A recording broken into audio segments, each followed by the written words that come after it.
비행기가 갑자기 흔들리기 시작했는데도 승무원들은 문제 없다는 말만 반복합니다. 그러나 조종실에서 경고등이 계속 깜빡이고 객실에는 불안한 기류가 흐릅니다. 이때 앞좌석에 앉아있던 15살 한국인 소녀가 조심스럽게 손을 들며 말합니다. 저게 이상한 패턴인데요. 하지만 승무원은 아이를 단호하게 눌러 앉히며 말합니다. 위험하니까 조용히 있어요.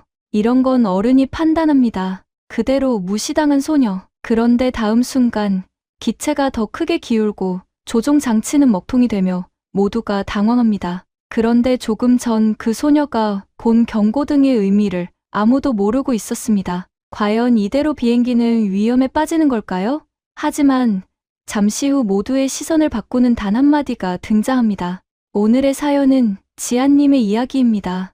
영상 시청 전 구독과 좋아요를 눌러주시면 제작에 큰 힘이 됩니다.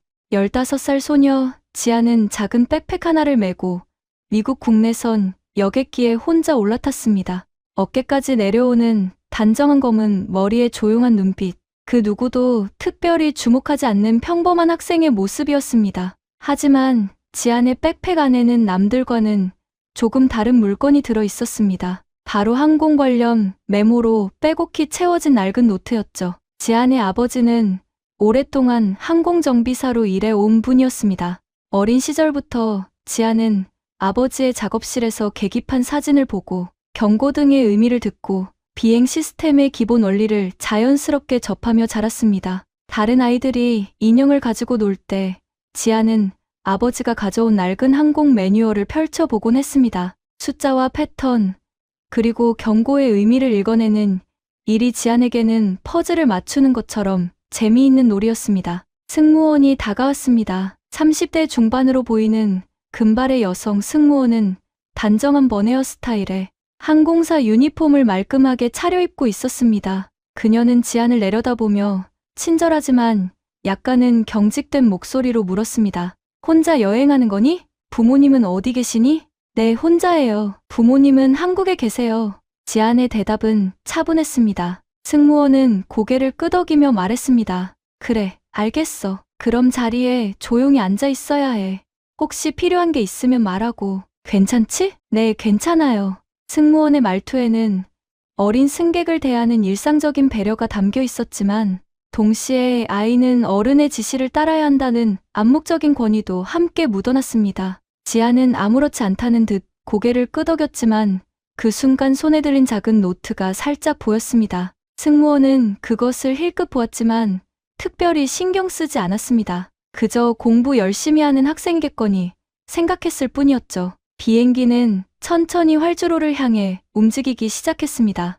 엔진 소리가 점점 커지고 기체가 부드럽게 가속하며 이륙 준비에 들어갔습니다. 객실 안은 평온했습니다. 승객들은 각자의 자리에서 책을 읽거나 노트북을 켜거나 창밖을 바라보며 여행의 시작을 기다렸습니다. 지안은 창가 좌석에 앉아 창밖을 바라보았습니다. 활주로가 뒤로 빠르게 흘러가고 기체가 서서히 떠오르기 시작했습니다. 바퀴가 지면에서 떨어지는 순간의 미세한 진동, 그리고 이어지는 상승의 느낌. 지안은 그 감각에 익숙했습니다. 아버지와 함께 비행 시뮬레이터 영상을 보며 이륙과 착륙의 과정을 수없이 공부했으니까요. 비행기는 순조롭게 고도를 높여갔습니다. 구름을 뚫고 올라가는 동안 창밖 풍경은 점점 작아졌고 곧 푸른 하늘만이 펼쳐졌습니다. 객실 안은 여전히 평온했습니다. 승무원들은 음료 서비스를 준비하며 통로를 오가고 승객들은 편안한 표정으로 각자의 시간을 보냈습니다.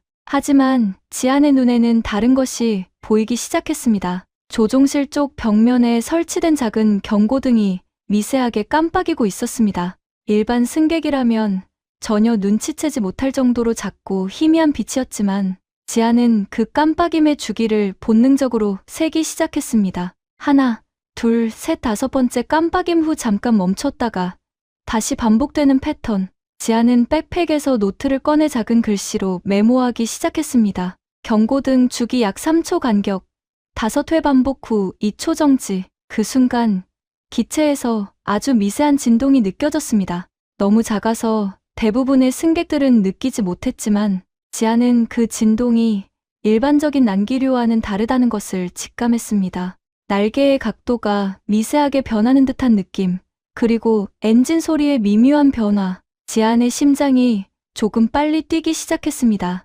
혹시 자동 조종 장치에 문제가 생긴 건 아닐까? 지안은 조심스럽게 주변을 둘러보았습니다. 승무원들은 아직 아무것도 눈치채지 못한 듯 평소와 같은 표정으로 업무를 보고 있었습니다. 승객들도 마찬가지였습니다. 모두가 평온했습니다. 하지만 지안의 머릿속에서는 경고 신호가 울리기 시작했습니다. 비행기는 3만 피트 고도에 도달했습니다.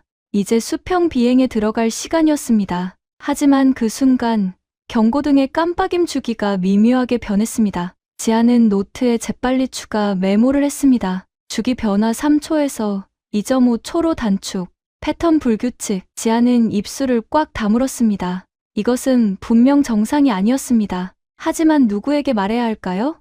승무원에게 말하면 믿어줄까요? 아니, 그보다 먼저 혹시 자신의 판단이 틀린 건 아닐까요? 지안은 잠시 망설였습니다. 어쩌면 자신이 너무 예민하게 반응하는 것일 수도 있었습니다. 하지만 아버지의 말이 떠올랐습니다. 지안아, 비행기에서는 작은 신호도 절대 무시하면 안 돼. 경고등 하나, 소리 하나가 모두 의미가 있단다. 그걸 읽어내는 게 우리 일이야. 지안은 결심했습니다. 적어도 확인은 해봐야 했습니다. 지안은 조용히 자리에서 일어나 통로를 지나가던 승무원에게 다가갔습니다. 바로 조금 전 자신에게 말을 걸었던 그 금발 여성 승무원이었습니다. 저 실례지만 말씀 좀 드려도 될까요? 승무원은 약간 놀란 표정으로 지안을 바라보았습니다. 응? 무슨 일이니? 어디 불편한 데라도 있니? 아니, 그게 아니라 저기 조종실 쪽 경고등이 좀 이상하게 깜빡이는 것 같은데요. 지안의 목소리는 조심스러웠지만 진지했습니다. 승무원은 잠시 당황한 듯 지안을 바라보다가 곧 부드럽지만 단호한 목소리로 말했습니다. 아, 그건 걱정 안 해도 돼. 비행기는 항상 여러 가지 시스템이 작동하고 있어서 불빛이 깜빡일 수 있어. 위험한 게 아니니까 자리에 앉아 있으렴. 괜찮지? 하지만 패턴이. 얘야, 이런 건 전문가들이 다 관리하고 있어. 내가 걱정할 필요 없어. 자, 이제 자리로 돌아가자. 승무원은 지안의 어깨를 가볍게 두드리며 자리로 돌려보냈습니다. 지안은 더 이상 말하지 못하고 고개를 숙인 채 자리로 돌아왔습니다. 거절당한 기분이었습니다. 하지만 동시에 내가 너무 나선 건 아닐까 하는 생각도 들었습니다. 어쩌면 승무원의 말이 맞을지도 모른다는 생각이 머릿속을 스쳤습니다. 지안은 다시 창가 자리에 앉았습니다. 노트는 여전히 무릎 위에 펼쳐져 있었고 거기에는 경고등의 패턴이 빼곡히 적혀 있었습니다. 지안은 노트를 바라보며 생각했습니다. 혹시 내가 틀렸을까? 아니면 정말 문제가 있는 걸까? 그 순간 기체가 다시 한번 미세하게 흔들렸습니다. 이번에는 조금 더 길게, 조금 더 뚜렷하게. 객실 안 몇몇 승객들이 고개를 들며 주변을 둘러보았습니다. 하지만 곧 아무 일도 없다는 듯 다시 각자의 일을 계속했습니다. 지안은 창밖을 바라보았습니다. 푸른 하늘, 새하얀 구름, 그리고 저 아래 작게 보이는 땅. 모든 것이 평화로워 보였습니다. 하지만 지안의 가슴속에서는 불안이 점점 커져가고 있었습니다. 이건 분명 뭔가 잘못되고 있어. 비행기는 계속해서 3만 피트 상공을 날아갔습니다. 평온한 듯 보이는 객실. 하지만 보이지 않는 곳에서 조종실에서는 작은 경고, 신호가 계속해서 울리고 있었습니다. 그리고 그 신호의 의미를 정확히 읽어낸 사람은 이 비행기 안에서 오직 한 명뿐이었습니다. 15살 소녀 지안. 3만 피트 상공. 그곳에서 평온함은 순식간에 깨질 수 있습니다. 비행기가 수평 비행 구간에 진입한 지 15분이 지났을 때였습니다. 객실 안은 여전히 고요했고 승객들은 각자의 시간을 보내고 있었습니다. 누군가는 책장을 넘기고 누군가는 노트북 화면을 응시하며 또 누군가는 창밖의 구름을 멍하니 바라보았습니다. 평범한 비행, 일상적인 여정, 모든 것이 그렇게 보였습니다. 하지만 조종실 안의 분위기는 달랐습니다. 40대 후반의 조종사는 계기판을 응시하며 미간을 찌푸렸습니다. 그의 손은 조종관 위에 가볍게 얹어져 있었지만 손가락 끝에는 미세한 긴장이 느껴졌습니다. 자동 조종 장치가 활성화된 상태였지만 뭔가 평소와 다른 느낌이 들었습니다. 조종간에서 전해지는 미묘한 저항감, 그리고 계기판 위에 작은 경고등이 규칙적이지 않은 패턴으로 깜빡이고 있었습니다. 이상하네요. 오토파일럿 응답이 조금 늦는 것 같은데 부조종사가 조심스럽게 말했습니다. 조종사는 고개를 끄덕이며 몇 가지 명령을 입력했습니다. 고도 유지, 방향 조정. 평소라면 즉각적으로 반응해야 할 시스템이었지만 이번에는 미세한 딜레이가 느껴졌습니다. 1초도 안 되는 짧은 시간이었지만 수만 피트 상공에서 1초의 지연은 결코 작은 문제가 아니었습니다. 한 번 더 체크해 봅시다. 조종사는 침착한 목소리로 말했지만 그의 눈빛에는 불안이 스며들기 시작했습니다. 그는 다시 한번 자동조종 시스템을 점검했습니다. 모든 수치는 정상 범위 안에 있었습니다. 고도, 속도, 방향. 하지만 뭔가 느낌이 좋지 않았습니다. 베테랑 조종사의 직감이 경고를 보내고 있었습니다. 그때였습니다. 기체가 갑자기 왼쪽으로 미세하게 기울었습니다. 각도로 치면 3도 정도, 일반 승객이라면 거의 느끼지 못할 정도의 작은 변화였습니다. 하지만 조종사에게는 명백한 이상 신호였습니다. 그는 즉시 조종간을 잡았습니다. 자동 조종 해제합니다. 그러나 조종관은 그의 명령을 제대로 받아들이지 않았습니다. 평소라면 매끄럽게 반응해야 할 시스템이 마치 저항하듯 버벅거렸습니다. 조종사의 얼굴에 식은땀이 맺히기 시작했습니다. 객실에서도 변화가 감지되기 시작했습니다. 기체의 미세한 흔들림이 점점 뚜렷해졌습니다. 처음에는 일반적인 난기류처럼 느껴졌지만 시간이 지날수록 그 패턴이 이상했습니다. 일정하지 않은 리듬, 예측할 수 없는 진동, 몇몇 승객들이 고개를 들고 주변을 둘러보기 시작했습니다. 지안은 창가 좌석에서 그 모든 것을 감지하고 있었습니다. 경고등의 깜빡임 주기는 이제 완전히 불규칙해졌습니다. 3초, 1초, 다시 5초, 패턴이 무너지고 있었습니다. 지안의 손은 노트 위에서 빠르게 움직였습니다. 경고등 패턴 완전 붕괴, 기체 자세 불안정, 좌측 경사 약 3도 추정. 지안의 심장이 빠르게 뛰기 시작했습니다. 이것은 단순한 센서 오류가 아니었습니다. 아버지에게 배운 지식이 머릿속에서 빠르게 정리되었습니다. 자동 조종 장치가 내부 루프에서 오류를 반복하고 있을 가능성, 시스템이 스스로 잘못된 명령을 계속 내리고 있는 상황.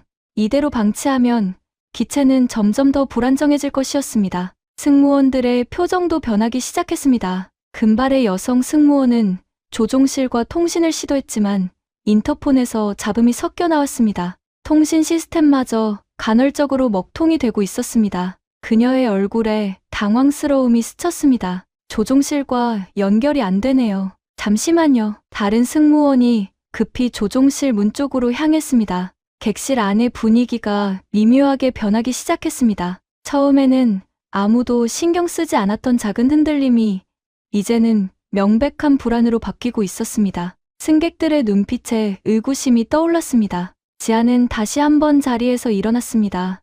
이번에는 더 이상 망설일 수 없었습니다. 지안은 통로를 지나가던 승무원에게 다가갔습니다. 조금 전과는 다른 승무원이었습니다. 40대 초반으로 보이는 남성 승무원이었습니다. 저 실례합니다. 말씀 좀 드릴 게 있는데요. 승무원은 급한 상황 속에서도 억지로 미소를 지으며 대답했습니다. 지금은 좀 바쁘구나. 자리에 앉아 있어 줄래? 하지만 정말 중요한 건데. 저 경고등이요. 저건 오토파일럿 오류예요. 지안의 목소리는 떨렸지만 분명했습니다. 승무원은 잠시 멈칫하며 지안을 바라보았습니다. 15살 소녀의 진지한 눈빛. 하지만 그는 고개를 저었습니다. 얘야, 그런 건 전문가들이 다 알고 있어. 괜찮아. 자리로 돌아가자. 아니에요. 저 패턴은 센서 문제가 아니라 자동 조종 시스템 자체의 오류예요. 지금 즉시 확인해야. 자리로 돌아가렴. 승무원의 목소리가 조금 높아졌습니다. 주변 승객들이 지안과 승무원 쪽을 바라보기 시작했습니다. 지안은 입술을 꽉 깨물었습니다. 다시 한번 무시당한 것입니다. 승무원은 지안의 어깨를 붙잡고 자리로 돌려보냈습니다. 지안은 자리에 앉았지만 노트를 놓지 않았습니다. 손은 계속해서 관찰 내용을 기록했습니다. 경고등의 변화, 기체의 흔들림 패턴, 좌우 경사의 변화 속도, 모든 것이 지안의 판단을 뒷받침하고 있었습니다. 이건 분명 오토파일럿 오류야. 시스템이 스스로를 제어하지 못하고 있어. 그 순간 기체가 다시 한번 크게 흔들렸습니다.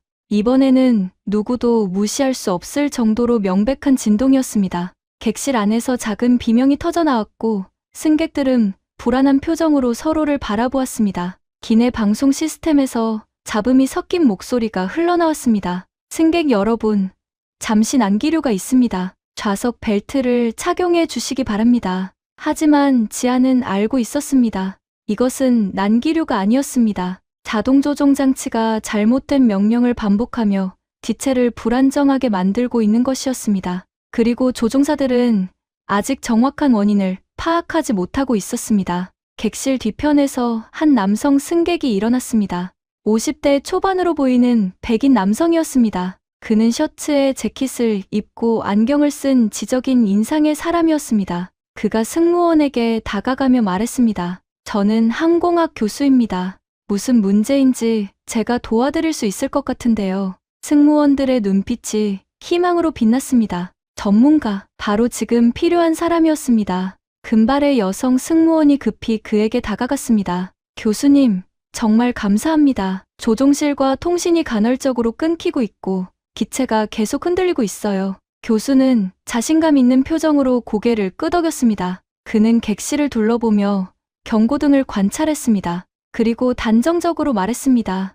이건 센서 오류일 가능성이 높습니다. 자동 조종 시스템이 잘못된 센서 데이터를 받아서 혼란스러워하는 거죠. 조종실에 센서 리셋을 제안해보세요. 승무원들은 안도의 한숨을 쉬었습니다. 전문가의 판단, 그들에게는 그것만으로 충분했습니다. 하지만 지안은 알고 있었습니다. 교수의 판단이 틀렸다는 것을. 경고등의 패턴은 센서 오류 때문에 나타나는 것이 아니었습니다. 자동 조종 시스템 자체가 내부 루프에서 오류를 반복하고 있는 것이었습니다. 지안은 다시 한번 일어나려 했습니다. 하지만 옆자리 승객이 지안을 말렸습니다. 앉아 있어요. 전문가가 있잖아요. 지안은 주먹을 꽉 쥐었습니다. 무력감이 밀려왔습니다. 누구도 자신의 말을 믿지 않았습니다. 15살 소녀의 판단을 누가 신뢰하겠습니까? 하지만 지안은 확신했습니다. 교수의 방법대로 하면 상황은 더 악화될 것이라는 것을. 기체는 계속해서 불안정하게 흔들렸습니다. 그리고 조종실에서는 조종사가 교수의 제안을 검토하기 시작했습니다. 권위는 때로 진실보다 더 강력한 힘을 발휘합니다. 특히 위기의 순간, 사람들은 전문가라는 이름 앞에서 무조건적인 신뢰를 보냅니다. 하지만 그 권위가 잘못된 방향을 가리킬 때 누가 그것을 바로잡을 수 있을까요? 항공학 교수 로버트 존슨은 20년 넘게 대학에서 항공공학을 가르쳐 온 사람이었습니다. 그의 이력서에는 수많은 논문과 강연 경력이 빼곡히 적혀 있었고 업계에서 그의 이름은 곧 신뢰를 의미했습니다. 50대 초반의 그는 셔츠 위에 단정한 재킷을 걸치고 안경 너머로 날카로운 시선을 보내는 전형적인 학자의 모습이었습니다. 승무원들은 그의 등장에 안도했습니다. 마침내 이 혼란스러운 상황을 정리해 줄 전문가가 나타난 것입니다. 금발의 여성 승무원은 존슨 교수에게 상황을 설명하기 시작했습니다. 교수님, 조종실과 통신이 간헐적으로 끊기고 있고 기체가 계속 흔들리고 있어요. 경고등도 불규칙하게 깜비고 있고요. 존슨 교수는 자신감 있는 표정으로 객실을 둘러보았습니다. 그의 눈은 조종실 방향의 경고등을 훌쩍 몇 초간 관찰한 후 단호하게 말했습니다. 전형적인 센서 오류 패턴입니다. 고도 센서나 자세 센서 중 하나가 잘못된 데이터를 보내고 있어서 자동 조종 시스템이 혼란스러워하는 거죠. 조종실에 센서 리셋을 제안하세요. 그리고 백업 센서로 전환하면 문제가 해결될 겁니다. 그의 목소리에는 확신이 가득했습니다. 20년간 쌓아온 지식과 경험이 그에게 이 정도 문제는 쉽게 진단할 수 있다는 자신감을 주었습니다. 승무원들은 고개를 끄덕이며 그의 말을 받아 적었습니다. 하지만 창가 좌석에 앉아있던 지안은 다른 생각을 하고 있었습니다. 지안의 노트에는 지난 20분간 관찰한 모든 데이터가 빼곡히 적혀 있었습니다. 경고등의 깜빡임 주기, 기체의 좌우 경사 변화, 진동의 패턴. 그리고 그 모든 것이 가리키는 결론은 단 하나였습니다. 이건 센서 오류가 아니야. 오토파일럿 시스템 자체가 내부 루프에서 잘못된 명령을 반복하고 있어. 지아는 아버지에게서 배운 지식을 떠올렸습니다. 센서 오류일 경우 경고등은 일정한 패턴을 보입니다. 하지만 지금 저 경고등은 완전히 불규칙한 패턴을 보이고 있었습니다. 3초, 1초, 5초, 다시 2초. 마치 시스템이 스스로를 이해하지 못하고 혼란스러워하는 것처럼. 이것은 센서가 아니라 제어 시스템 자체의 문제였습니다. 지아는 조심스럽게 자리에서 일어났습니다. 가슴이 두근거렸지만 이번에는 물러설 수 없었습니다. 잘못된 판단이 실행되면 상황은 더 악화될 것이었습니다. 지아는 통로를 지나 교수가 서 있는 곳으로 다가갔습니다. 저 실례합니다. 지아의 목소리는 떨렸지만 분명했습니다. 존슨 교수는 고개를 돌려 지안을 내려다보았습니다. 그의 눈빛에는 약간의 짜증이 섞여 있었습니다. 중요한 순간에 아이가 끼어드는 것이 못마땅했던 것입니다. 무슨 일이니? 저기 지금 말씀하신 게 센서 오류라고 하셨는데요. 제가 보기엔 좀 다른 것 같아요. 지아는 노트를 들어 보이며 조심스럽게 말을 이었습니다. 경고등 패턴을 보면요. 센서 오류 때문에 나타나는 일정한 주기가 아니에요. 완전히 불규칙해요. 그리고 기체 경사 변화 속도도 센서 문제로는 설명이 안 돼요. 이건 오토파일럿 시스템 자체가. 잠깐, 존슨 교수가 지안의 말을 잘랐습니다. 그는 지안을 위아래로 훑어보며 물었습니다. 너 몇 살이니? 15살이요. 항공공학 전공이니? 아니요. 하지만 아버지가 항공정비사셔서 어릴 때부터. 그래. 존슨 교수는 코웃음을 쳤습니다. 그의 얼굴에는 명백한 경멸이 떠올랐습니다. 얘야, 나는 20년 넘게 항공공학을 연구하고 가르쳐 온 사람이야. 이런 시스템은 내가 눈 감고도 진단할 수 있어. 내가 아버지한테 뭘 좀 들었다고 전문가보다 더 잘 안다고 생각하는 거니? 주변 승객들의 시선이 지안에게 쏠렸습니다.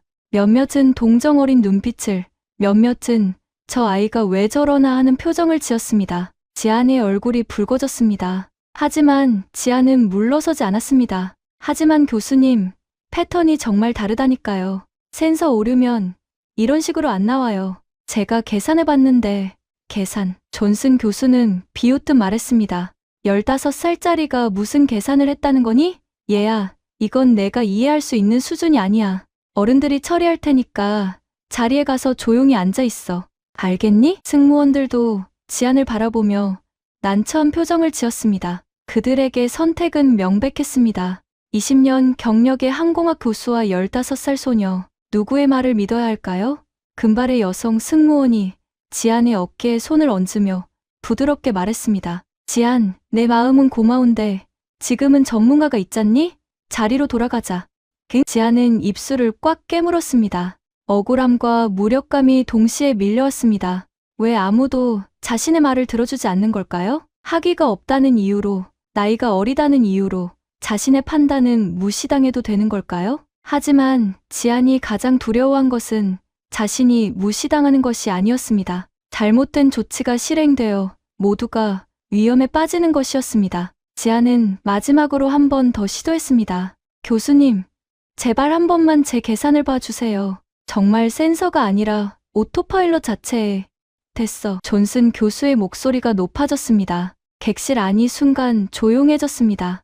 내가 몇 번을 말해야 알아듣겠니? 내가 뭘 안다고 여기서 전문가 행세를 하는 거야? 어린애가 주제를 모르고. 그 순간이었습니다. 승무원이 조종실로 존슨 교수의 제안을 전달하고 조종사는 그 지시대로 센서 리셋과 백업 센서 전환을 시도했습니다. 그리고 몇 초 후 기체가 갑자기 크게 흔들렸습니다. 이번에는 누구도 무시할 수 없는 격렬한 진동이었습니다. 객실 안에서 비명이 터져 나왔고 고정되지 않은 물건들이 바닥으로 떨어졌습니다. 기체는 왼쪽으로 급격히 기울었고 속도가 갑자기 상승하기 시작했습니다. 조종실에서 당황한 목소리가 들려왔습니다. 안 돼.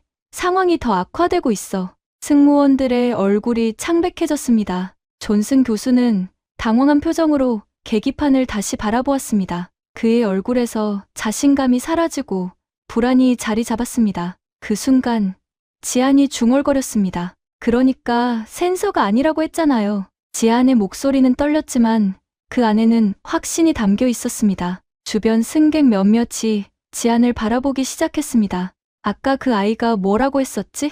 센서가 아니라고? 오토파일럿 시스템 자체의 문제라고? 기체는 계속해서 흔들렸고 객실 안의 불안은 공포로 바뀌어 가고 있었습니다. 그리고 존슨 교수는 처음으로 자신의 판단이 틀렸을 수도 있다는 두려움을 느끼기 시작했습니다. 때로 권위는 스스로를 보호하기 위해 더 큰 실수를 저지릅니다. 그리고 그 대가는 항상 무고한 이들이 치르게 됩니다. 기체가 왼쪽으로 급격히 기울어진 순간 객실 안은 순식간에 아수라장이 되었습니다. 고정되지 않은 가방들이 선반에서 미끄러져 내렸고 음료수 컵들이 바닥에 쏟아졌습니다. 승객들의 비명이 터져나왔고 아이들이 울기 시작했습니다. 이것은 더 이상 단순한 난기류가 아니었습니다. 누구나 느낄 수 있는 명백한 위기였습니다. 조종실에서는 조종사의 다급한 목소리가 들려왔습니다. 안 돼. 상황이 더 악화되고 있어. 센서 전원 후 오토파일럿이 완전히 제어를 잃었어. 부조종사의 목소리도 떨리고 있었습니다. 고도가 불안정해요. 속도도 급상승 중입니다. 존슨 교수는 그 순간 자신이 저지른 실수의 무게를 깨닫기 시작했습니다. 그의 얼굴에서 자신감은 온데간데 없이 사라지고 창백함이 자리 잡았습니다. 그는 재킷 안주머니에서 손수건을 꺼내 이마에 식은땀을 닦았습니다. 20년간 쌓아온 권위, 수많은 강연에서 보여준 확신, 그 모든 것이 이 순간 흔들리고 있었습니다. 승무원들은 당황한 표정으로 서로를 바라보았습니다. 금발의 여성 승무원은 조종실과 다시 연결을 시도했지만 통신은 여전히 불안정했습니다. 그녀의 손이 떨리고 있었습니다. 전문가의 조언을 따랐는데 상황이 더 악화되었다는 사실이 그녀를 혼란스럽게 만들었습니다. 어떡하죠? 교수님의 방법이 안 통했어요. 그녀의 목소리에는 절망이 묻어났습니다. 다른 승무원들도 마찬가지였습니다. 그들은 매뉴얼대로 전문가의 조언대로 행동했습니다. 하지만 결과는 재앙이었습니다. 그렇다면 이제 무엇을 믿어야 할까요? 누구의 말을 따라야 할까요? 바로 그때 한 승객이 지안을 가리키며 말했습니다. 저기 아까 저 아이가 뭐라고 하지 않았나요? 센서가 아니라고? 또 다른 승객이 고개를 끄덕였습니다. 맞아요. 오토파일럿 시스템 자체의 문제라고 했던 것 같은데 순간 객실 안의 시선이 일제히 지안에게 쏠렸습니다. 방금 전까지만 해도 무시당하고 밀려났던 15살 소녀. 하지만 이제 그 시선들은 달랐습니다. 의구심 반, 희망 반.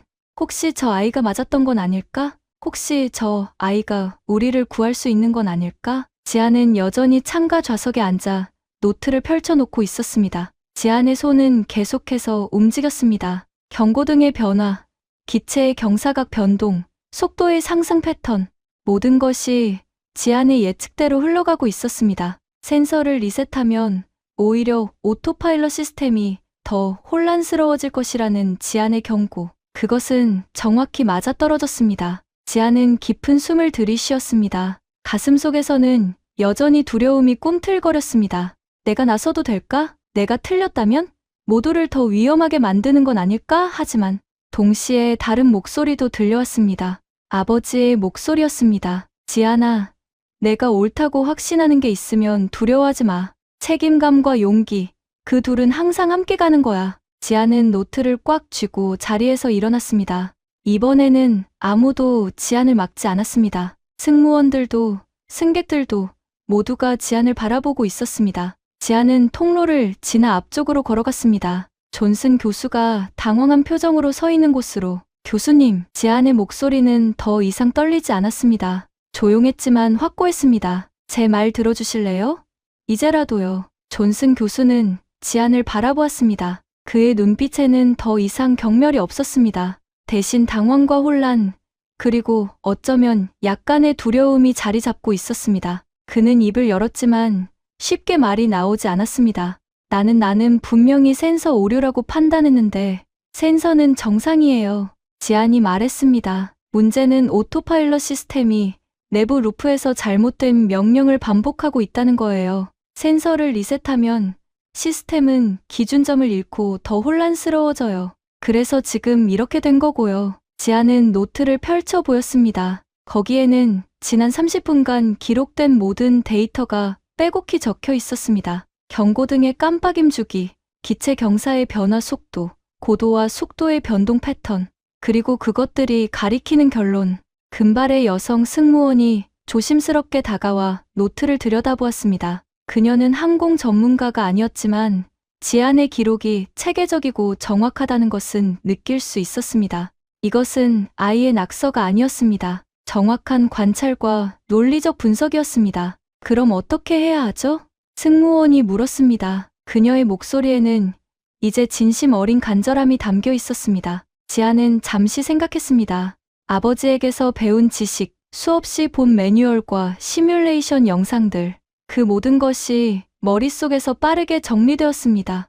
오토파일럿을 완전히 꺼야 해요. 그리고 플라이트 디렉터를 재설정하고 트림을 수동으로 보정한 다음 다시 모드를 전환해야 해요. 순서대로요. 하나라도 건너뛰면 안 돼요. 그런 절차가 정말 있어요? 다른 승무원이 의심스럽다는 듯 물었습니다. 지안은 고개를 끄덕였습니다. 비상 재부팅 절차예요.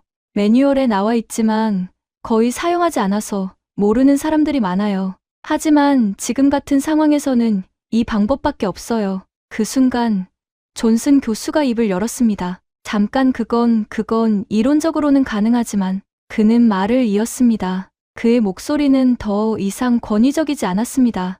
오히려 불확실함이 묻어났습니다. 하지만 그 절차는 매우 위험해. 순서가 조금만 틀려도 시스템이 완전히 먹통이 될 수 있어. 그럼 수동 조종밖에 방법이 없는데 지금도 이미 위험해요. 지안이 조용히 말했습니다. 이대로 두면 기체는 계속 불안정해질 거예요. 고도도 속도도 통제할 수 없게 될 거고요. 교수님도 아시잖아요.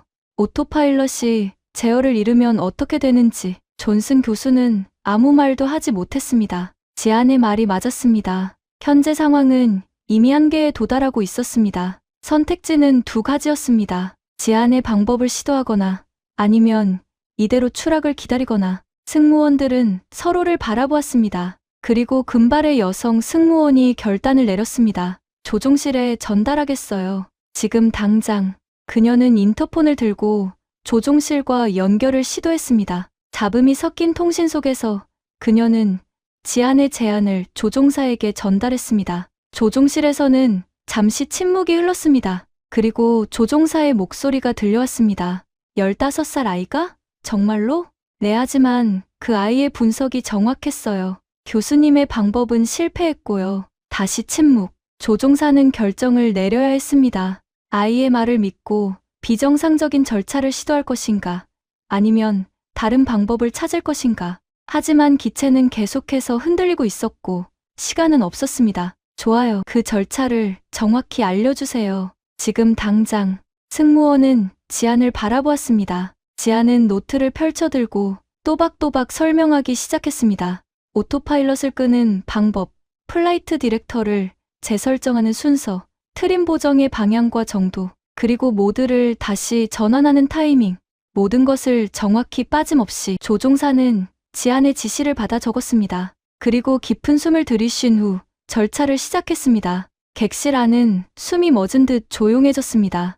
모든 승객이 숨을 죽이고 기다렸습니다. 존슨 교수조차 말없이 계기판을 응시했습니다. 그리고 지안은 창밖을 바라보며 조용히 기도했습니다. 제발 제가 맞았기를.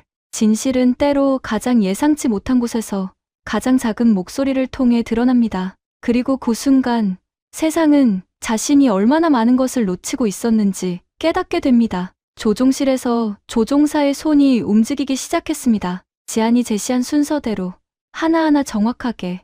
먼저 오토파일럿을 완전히 차단했습니다. 그 순간 기체는 잠시 더 크게 흔들렸고 객실 안에서 작은 비명이 터져 나왔습니다. 하지만 조종사는 멈추지 않았습니다. 플라이트 디렉터 재설정, 트림 수동 보정, 그리고 마지막으로 모드 재전환.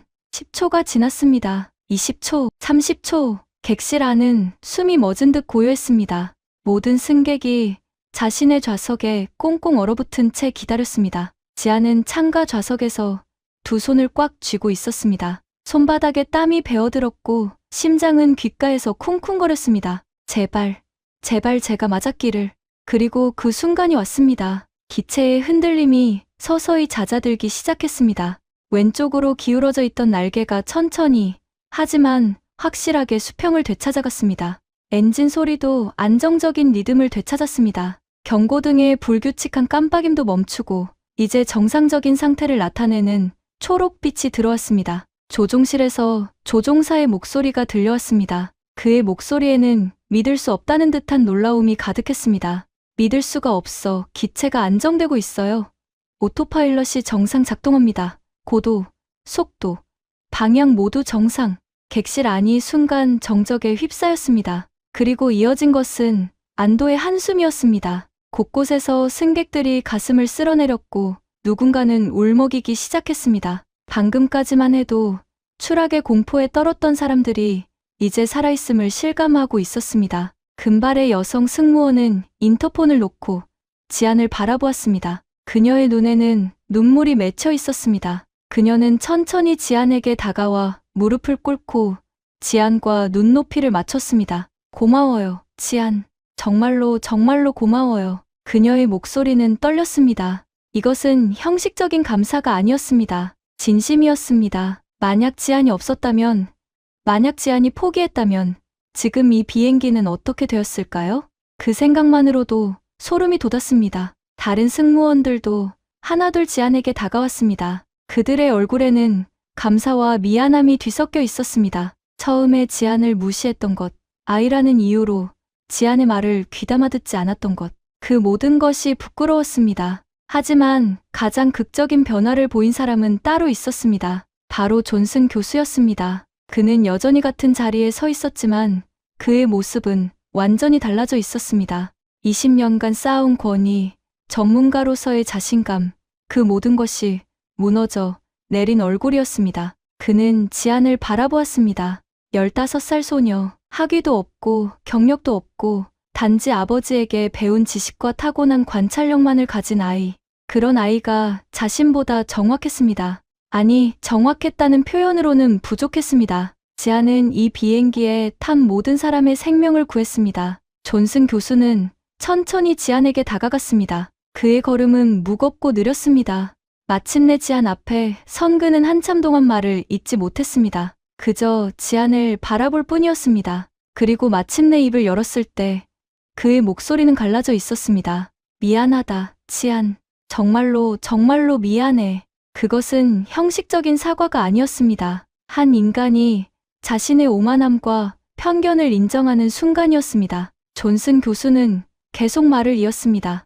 나는 내가 어리다는 이유만으로 내 말을 무시했어. 학위가 없다는 이유로, 경력이 없다는 이유로. 하지만 진실은 내가 가지고 있었고 나는 틀렸어. 내 오만함 때문에 모두를 위험에 빠뜨릴 뻔했어. 그는 깊은 숨을 들이쉬었습니다. 나는 20년 동안 학생들에게 항공공학을 가르쳐 왔어. 하지만 오늘 나는 15살 학생에게 배웠어. 진정한 전문성이란 학위나 경력이 아니라 정확한 관찰과 논리적 분석, 그리고 진실을 향한 용기라는 걸.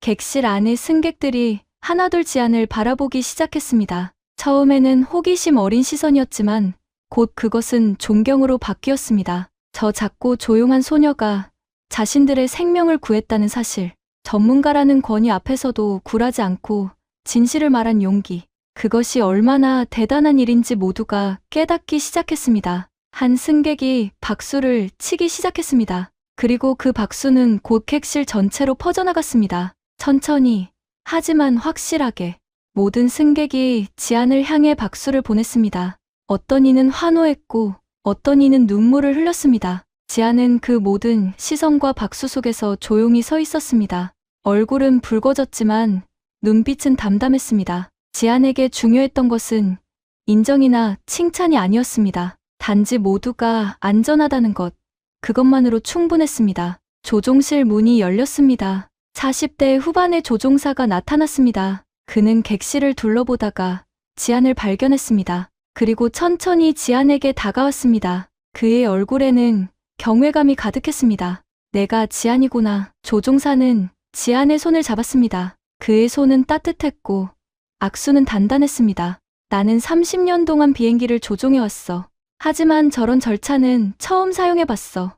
매뉴얼에 있다는 건 알았지만 실제로 사용할 일이 없을 거라고 생각했거든. 그런데 내가 15살인 내가 그걸 알고 있었어. 그것도 정확하게. 그는 고개를 저었습니다. 도대체 어떻게 알았니? 어떻게 그렇게 정확하게 판단할 수 있었어? 지아는 잠시 생각하다가 조용히 대답했습니다. 아버지가 항공정비사셔서 어릴 때부터 많이 배웠어요. 그리고 저는 숫자랑 패턴을 보는 게 좋아요. 경고등이 깜빡이는 걸 보면 그게 무슨 의미인지 알고 싶어지거든요. 조종사는 미소 지었습니다. 하지만 그 미소 뒤에는 깊은 존경이 담겨 있었습니다. 내 아버지가 자랑스러워 하시겠구나.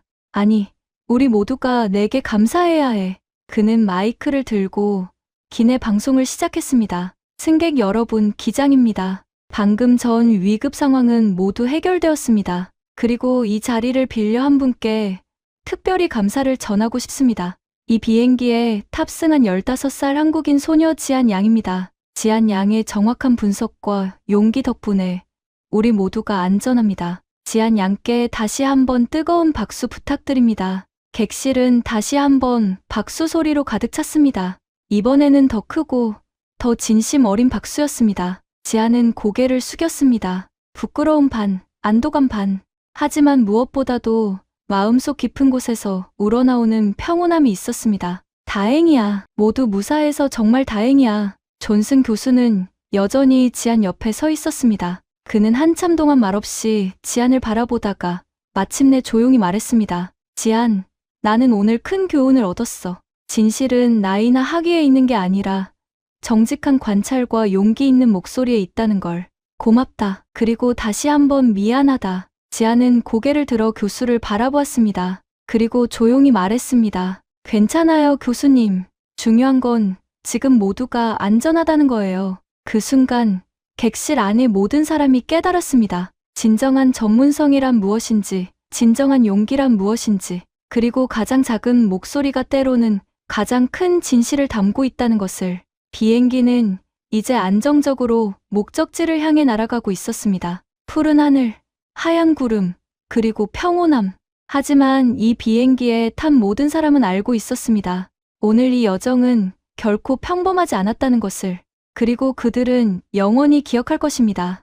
15살 소녀가 보여준 용기와 지혜를. 위기는 결코 한 번에 끝나지 않습니다. 때로 우리는 한 고비를 넘었다고 생각하는 순간 더 큰 시련 앞에 서게 됩니다. 그리고 바로 그 순간이야말로 진정한 용기가 시험받는 때입니다. 비행기가 안정을 되찾은 지 20분이 흘렀습니다. 객실 안은 한결 평온해졌고 승객들은 각자의 자리에서 안도의 한숨을 쉬고 있었습니다. 방금 전까지만 해도 생사의 갈림길에 섰던 사람들이 이제는 살아있음을 실감하며 서로를 바라보고 때로는 웃음을 나누기도 했습니다. 지아는 창가 좌석으로 돌아와 창밖을 바라보고 있었습니다. 푸른 하늘과 하얀 구름, 모든 것이 평화로워 보였습니다. 하지만 평화는 오래가지 않았습니다. 조종실 문이 다시 열리며 조종사가 나타났습니다. 그의 얼굴에는 조금 전과는 다른 표정이 담겨 있었습니다. 안도감은 온데간데 없고 대신 깊은 우려가 자리 잡고 있었습니다. 그는 승무원들을 불러 모았고 낮은 목소리로 무언가를 전했습니다. 승무원들의 얼굴이 순식간에 굳어졌습니다. 금발의 여성 승무원이 지안에게 다가왔습니다. 그녀는 애써 침착한 표정을 지으려 했지만 눈빛에는 불안이 역력했습니다. 지안, 조종실로 와줄 수 있겠니? 기장님이 너와 이야기하고 싶어 하셔. 지안은 고개를 끄덕이고 자리에서 일어났습니다. 무언가 잘못되었다는 느낌. 그 느낌은 틀리지 않았습니다. 조종실로 들어선 지안은 곧 상황의 심각성을 깨달았습니다. 계기판의 연료 게이지가 예상보다 훨씬 낮은 수치를 가리키고 있었습니다. 조종사는 지안을 바라보며 무거운 목소리로 말했습니다. 지안, 내 덕분에 비행기는 안정되었어. 하지만 우리에게 새로운 문제가 생겼어. 그는 계기판을 가리켰습니다. 연료가 예상보다 빠르게 소모되고 있어.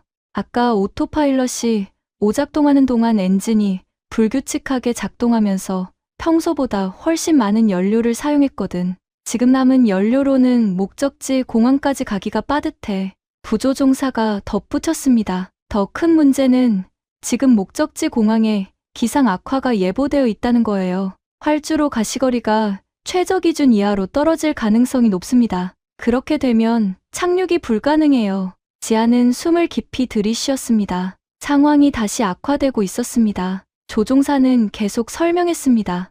우리에게는 선택지가 거의 없어. 연료가 부족해서 다른 공항으로 우회할 수도 없고, 목적지 공항은 기상 때문에 착륙이 어려울 수 있어.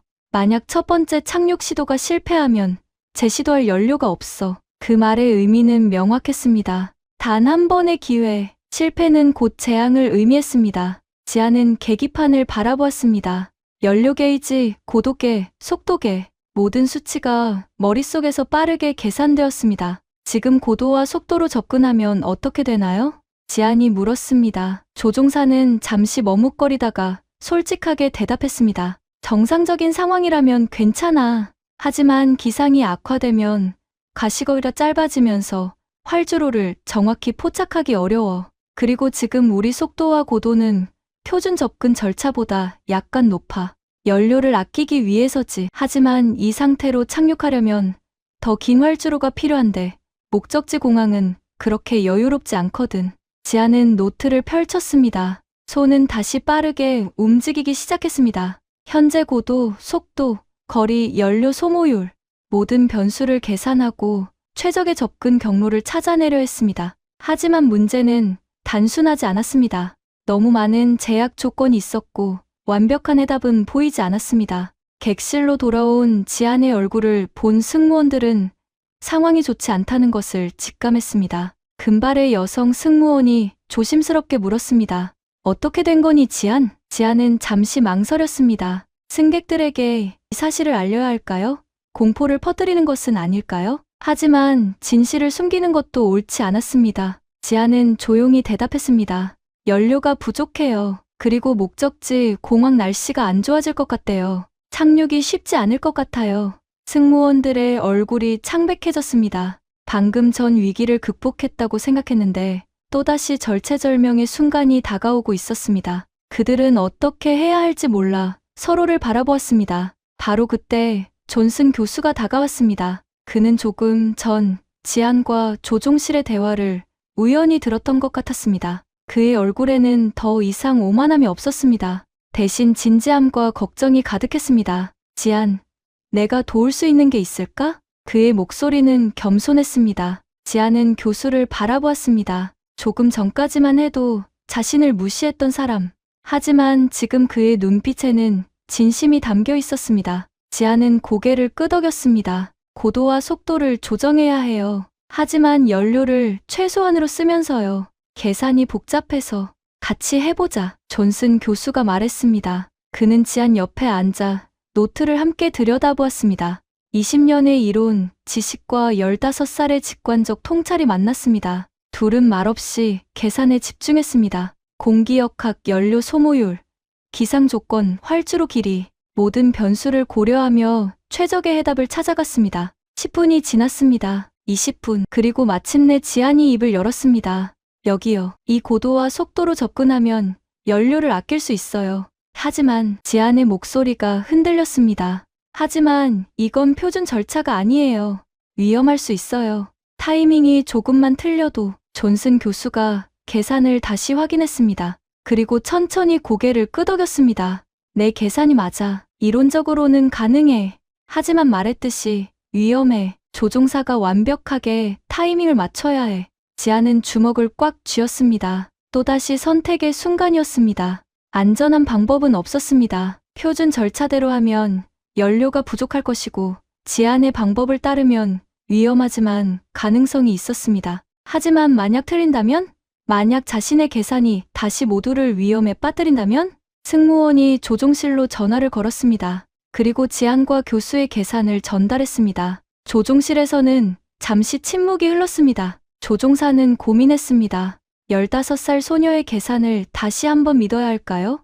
아까는 성공했지만 이번에도 성공한다는 보장은 없었습니다. 하지만 조종사는 결정했습니다. 다른 선택지가 없었습니다. 그리고 무엇보다 지안은 이미 한번 자신의 능력을 증명했습니다. 알겠습니다. 지안의 계산대로 해보겠습니다. 객실 안의 분위기가 다시 무거워졌습니다. 승객들은 정확히 무슨 일이 벌어지고 있는지 모르지만 뭔가 잘못되고 있다는 것은 느낄 수 있었습니다. 승무원들의 긴장된 표정, 조종실과의 잦은 통신, 그리고 지안과 교수가 머리를 맞대고 있는 모습, 모든 것이 불안을 증폭시켰습니다. 지안은 다시 창가 좌석으로 돌아왔습니다.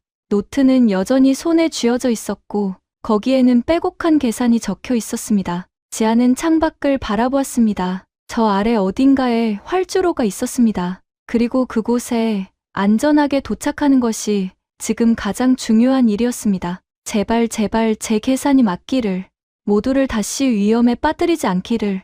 비행기는 천천히 하강하기 시작했습니다. 목적지가 가까워지고 있었습니다. 하지만 그곳에는 악천후와 부족한 연료, 그리고 단 한 번의 기회만이 기다리고 있었습니다. 객실 안은 숨이 멎은 듯 조용했습니다. 모두가 알고 있었습니다. 이것이 마지막 시험이라는 것을. 지안은 두 손을 꽉 쥐었습니다. 손바닥에는 땀이 배어들었고 심장은 빠르게 뛰었습니다. 하지만 지안은 포기하지 않았습니다. 포기할 수 없었습니다. 너무 많은 생명이 이 순간에 달려 있었으니까요. 비행기는 구름 속으로 들어갔습니다. 창밖은 하얗게 변했고 가시거리는 거의 제로에 가까웠습니다. 그리고 지안은 알고 있었습니다. 이제 진짜 시험이 시작된다는 것을.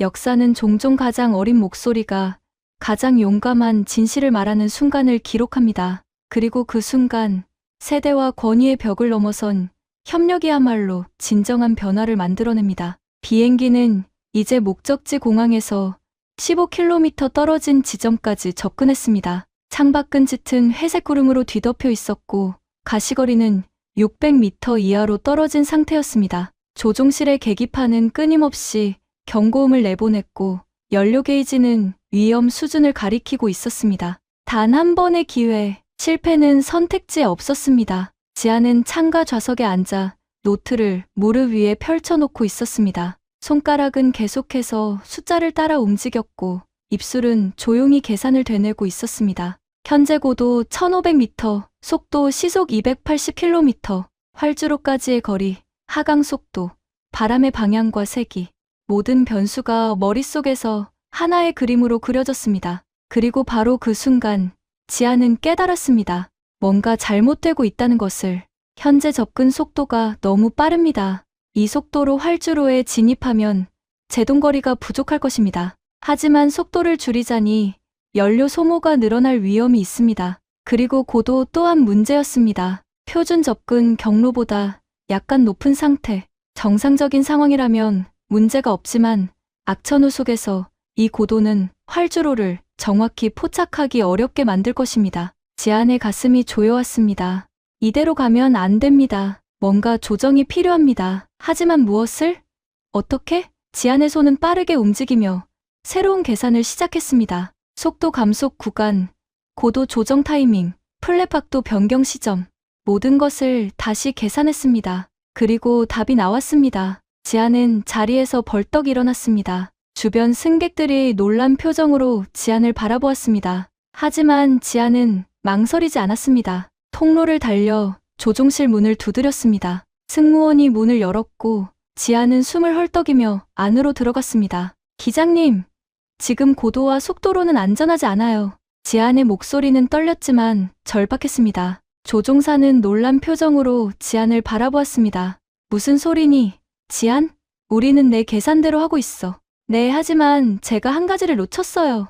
지안은 노트를 펼쳐 보였습니다. 거기에는 방금 전 계산한 새로운 수치들이 적혀 있었습니다. 현재 속도가 너무 빨라요. 활주로 길이를 고려하면 제동거리가 부족해요. 그리고 이 고도에서는 악천후 때문에 활주로를 정확히 포착하기 어려울 거예요. 지금 당장 조정해야 해요. 부조종사가 계기판을 확인하며 말했습니다. 하지만 속도를 줄이면 연료 소모가 늘어나는데.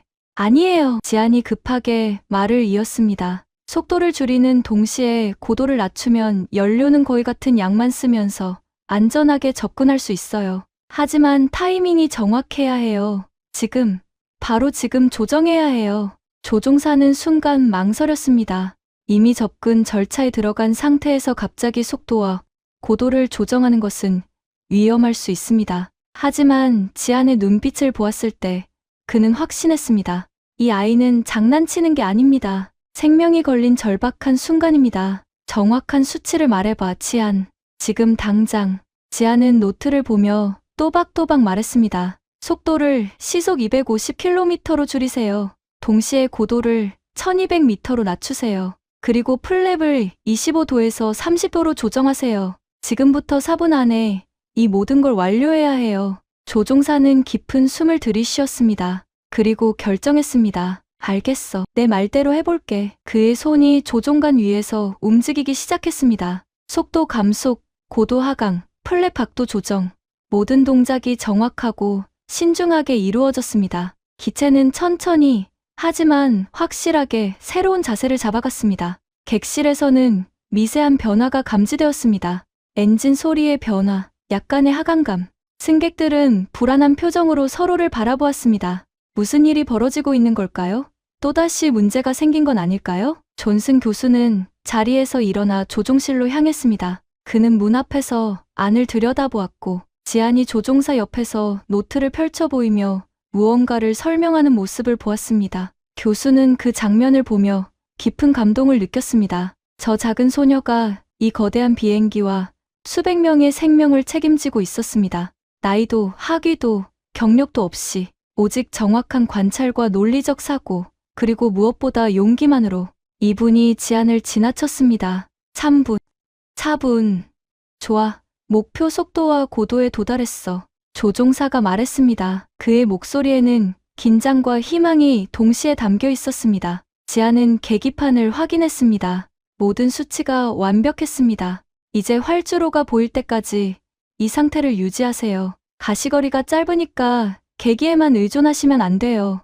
레이더 고도계를 주시하면서 천천히 접근하세요. 조종사는 고개를 끄덕였습니다. 그는 이제 완전히 지안을 믿고 있었습니다. 비행기는 짙은 구름 속을 천천히 하강했습니다. 가시거리는 거의 제로에 가까웠고 창밖은 하얀 안개로 가득했습니다. 그리고 마침내 그 순간이 왔습니다. 구름이 걷히며 활주로가 모습을 드러냈습니다. 검은 아스팔트 위에 하얀 선, 그리고 양쪽에 늘어선 유도등. 조종사의 눈이 빛났습니다. 활주로 포착, 거리 2km. 부조종사가 외쳤습니다. 비행기는 이제 정확한 접근 경로 위에 있었습니다. 속도, 고도, 각도 모두 완벽했습니다. 지안의 계산이 정확히 맞아떨어진 것입니다. 착륙 준비. 조종사의 명령이 떨어졌습니다. 기체는 천천히 하지만 확실하게 활주로를 향해 내려갔습니다. 바퀴가 지면에 닿는 순간 부드러운 충격이 전해졌습니다. 완벽한 착륙이었습니다. 역추진 장치가 작동하며 기체는 빠르게 감속했고 마침내 활주로 한가운데에서 완전히 멈춰섰습니다. 조종실은 순간 정적에 휩싸였습니다. 조종사와 부조종사는 서로를 바라보았습니다. 그들의 눈에는 믿을 수 없다는 표정과 함께 깊은 안도감이 담겨 있었습니다. 그리고 둘은 동시에 지안을 바라보았습니다. 조종사가 천천히 입을 열었습니다. 지안, 내가 없었다면 우리는. 그는 말을 잇지 못했습니다. 감정이 북받쳐 올랐습니다. 부조종사도 고개를 숙였습니다. 감사와 경외의 표현이었습니다. 객실에서는 잠시 침묵이 흘렀습니다. 그리고 이어진 것은 폭발적인 환호와 박수였습니다. 승객들은 자리에서 일어나 서로를 껴안았고 울음을 터뜨렸습니다. 살았습니다. 모두가 무사히 살아남았습니다. 금발의 여성 승무원이 조종실로 달려왔습니다. 그녀는 지안을 보자마자 눈물을 흘리며 지안을 꼭 껴안았습니다. 고마워, 지안.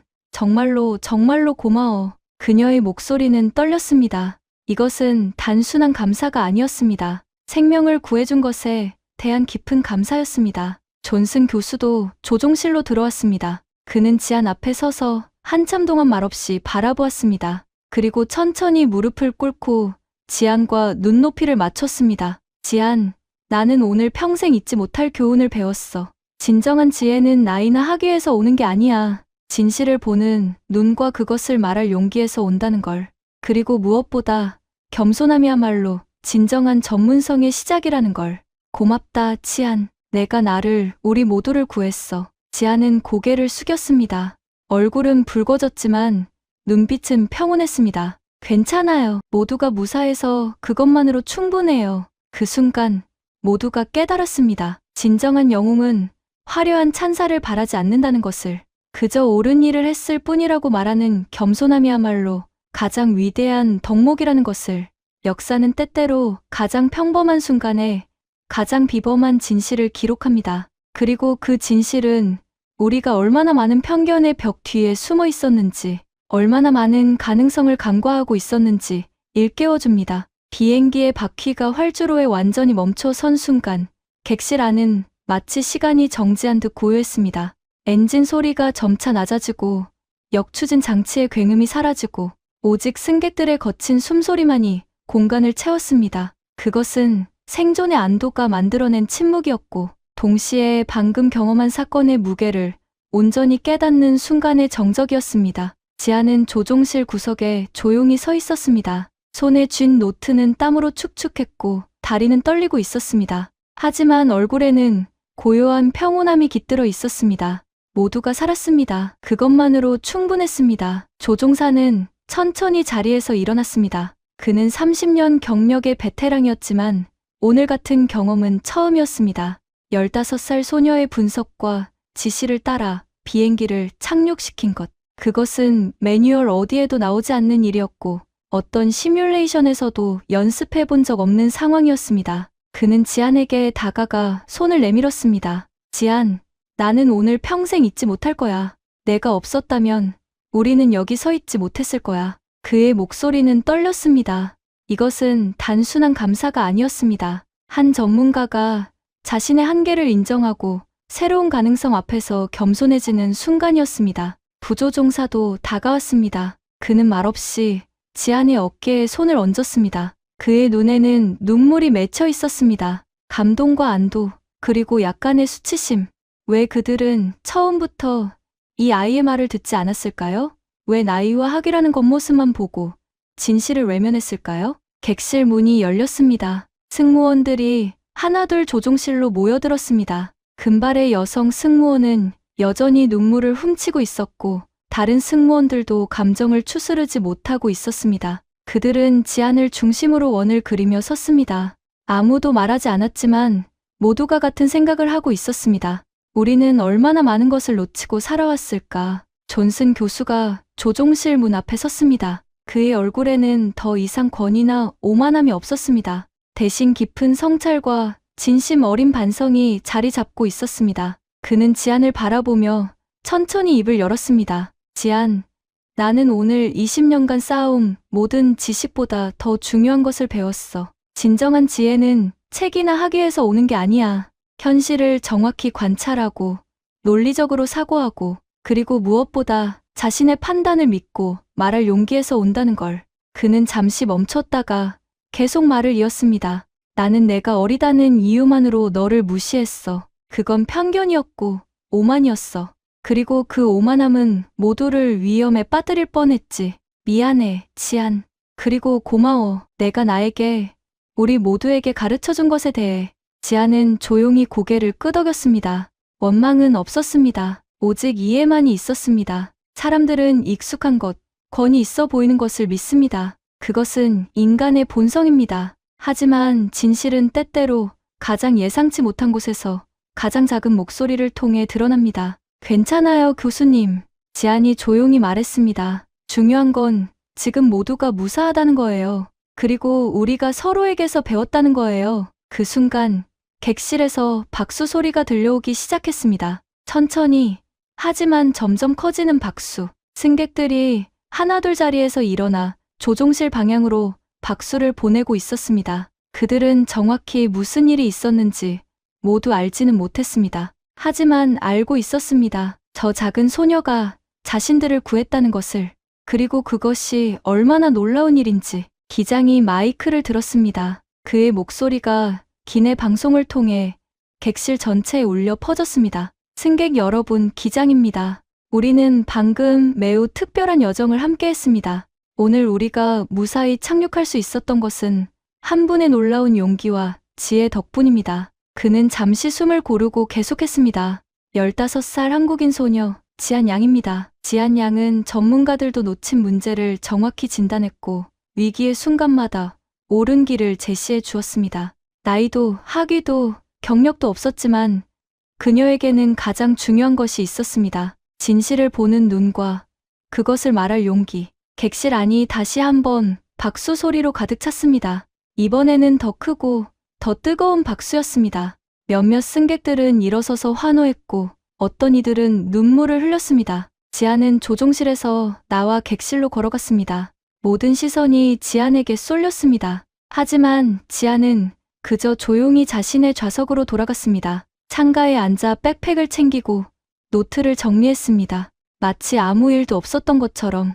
하지만 그 평온한 모습 속에는 깊은 성숙함이 담겨 있었습니다. 승객들이 하나둘 지안에게 다가왔습니다. 악수를 청하는 사람, 사진을 함께 찍고 싶어 하는 사람, 그저 고맙다는 말을 전하고 싶어 하는 사람. 지안은 모두에게 조용히 하지만 진심으로 화답했습니다. 한 노부부가 지안에게 다가왔습니다. 할머니는 지안의 손을 꽉 잡으며 말했습니다. 아가야, 넌 우리 손주뻘인데 우릴 살려줬구나. 고맙다. 정말 고마워. 할아버지도 눈물을 훔치며 덧붙였습니다. 내 부모님이 자랑스러워하실 거야. 정말 훌륭한 아이를 키우셨어. 지안은 미소 지었습니다. 그리고 조용히 대답했습니다. 저도 무사해서 다행이에요. 비행기 문이 열렸습니다. 승객들이 하나둘 내리기 시작했습니다. 하지만 모두가 지안을 지나칠 때마다 고개를 숙이거나 손을 흔들거나 감사의 말을 전했습니다. 지안은 그 모든 것을 조용히 받아들였습니다. 마지막으로 존슨 교수가 지안 앞에 섰습니다. 그는 명함을 꺼내 지안에게 건넸습니다. 지안, 내가 언젠가 항공공학을 공부하고 싶다면, 아니, 어떤 분야를 선택하든 연락해줘. 내가 할 수 있는 모든 도움을 주고 싶어. 그리고 기억해줘. 내가 오늘 보여준 것은 단순히 지식이 아니야. 용기와 책임감, 그리고 겸손함이었어. 그것이야말로 진정한 전문성의 시작이야. 지안은 명함을 받아들었습니다. 그리고 조용히 말했습니다. 고마워요, 교수님. 저도 오늘 많이 배웠어요. 공항 로비에는 지안의 이야기가 이미 퍼지고 있었습니다. 승무원들이 지상 직원들에게 전했고 그 이야기는 순식간에 공항 전체로 퍼져나갔습니다.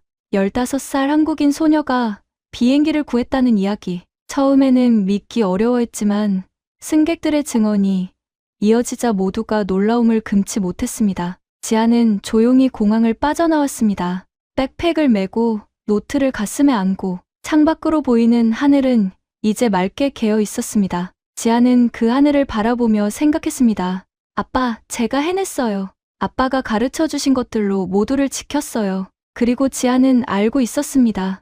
오늘 일어난 일은 단순히 한 비행기를 구한 이야기가 아니라는 것을. 그것은 편견의 벽을 넘어선 이야기였고 나이와 권위를 넘어선 진실의 승리였으며 무엇보다 한 개인의 용기가 얼마나 많은 생명을 구할 수 있는지 보여준 증거였습니다. 세상은 여전히 학위와 경력, 나이와 지위로 사람을 판단합니다. 하지만 진정한 가치는 그런 겉모습이 아니라 정직한 관찰과 논리적 사고, 그리고 진실을 말할 용기에서 나온다는 것을 오늘 그 비행기에 탔던 모든 사람이 깨달았습니다. 그리고 그들은 평생 기억할 것입니다. 3만 피트 상공에서 만난 15살 소녀의 조용한 용기를, 세상을 바꾸는 건 때때로 가장 작은 목소리라는 진실을.